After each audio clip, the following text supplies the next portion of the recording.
chat ASMR. Ah ouais, carrément, un jingle. Pourquoi pas? Bonsoir tout le monde, c'est Benjamin et bienvenue dans ma 7e vidéo ASMR.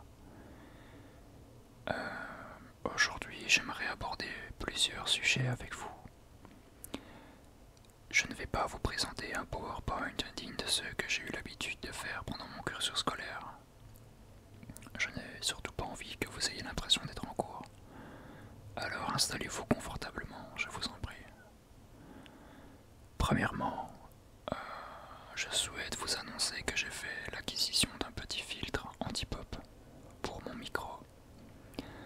En réécoutant mes vidéos précédentes, je me suis vite rendu compte que lorsque je prononçais des mots contenant les lettres P ou B, j'obtenais des bruits de claquements désagréables dans l'enregistrement.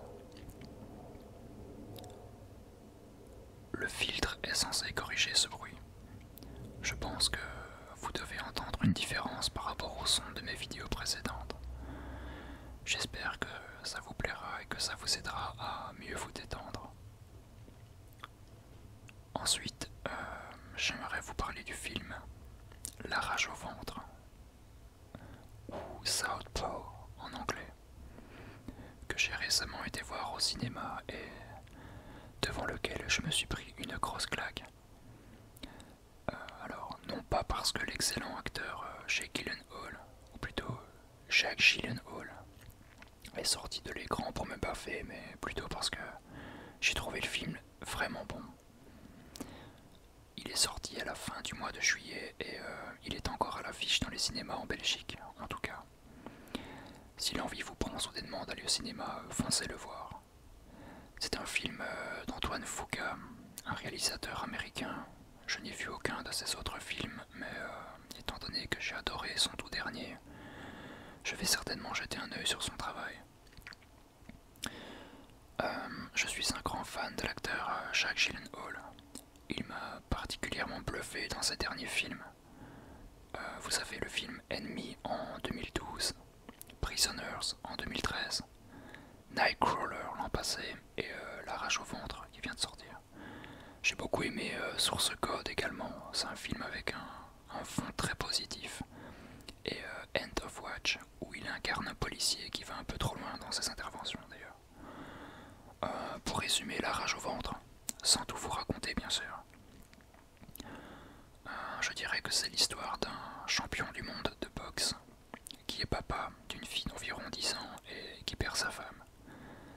Il sombre, il se voit séparé de sa fille car il n'a plus la capacité de s'en occuper et il tente de se reconstruire, tout simplement.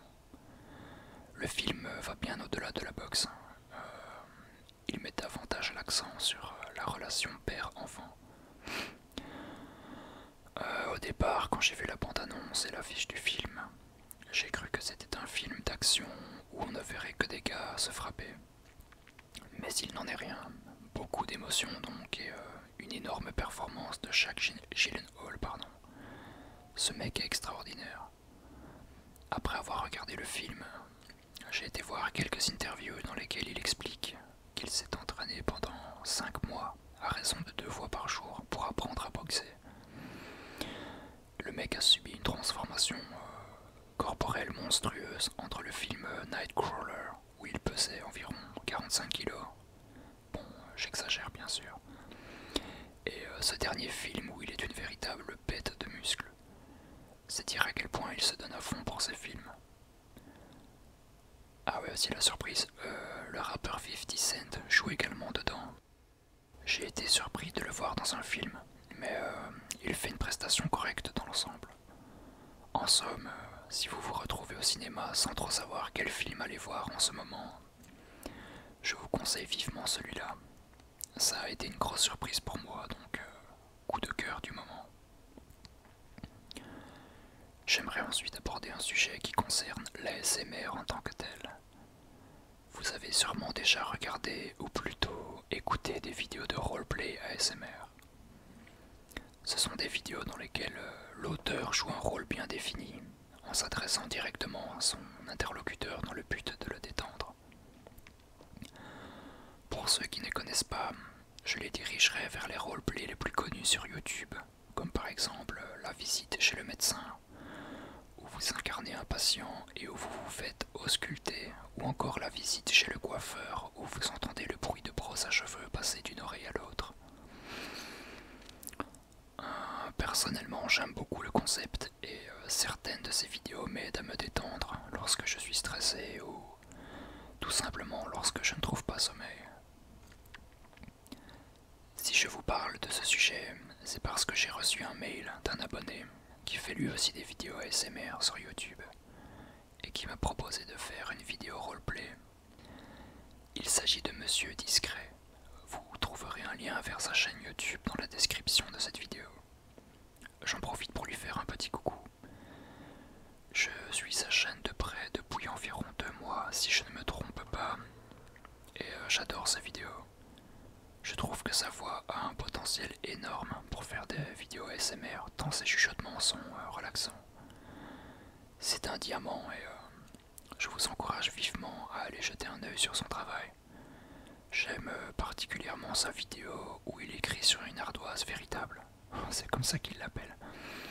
Le son de la craie qui effleure l'ardoise mélangé à ses chuchotements est un cocktail délicieux que je vous recommande vivement d'ailleurs si vous souhaitez vous détendre.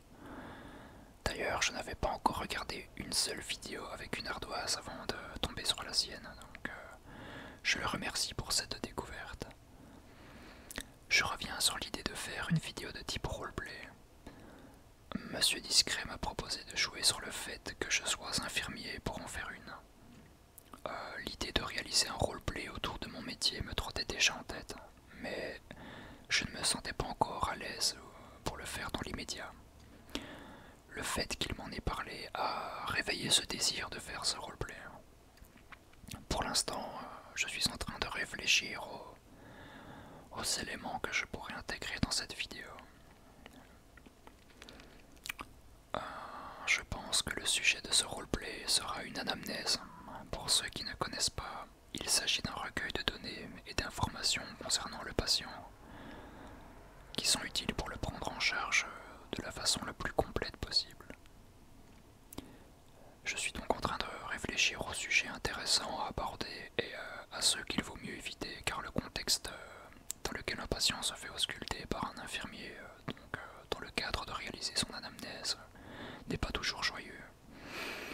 Et je ne veux pas faire ressentir de mauvaises sensations aux auditeurs ou leur rappeler de mauvais souvenirs. Le défi est de taille et j'espère pouvoir y arriver. C'est quelque chose qui me demandera beaucoup de temps évidemment et j'espère que le résultat vous plaira. Voici donc le dernier projet que j'ai en tête.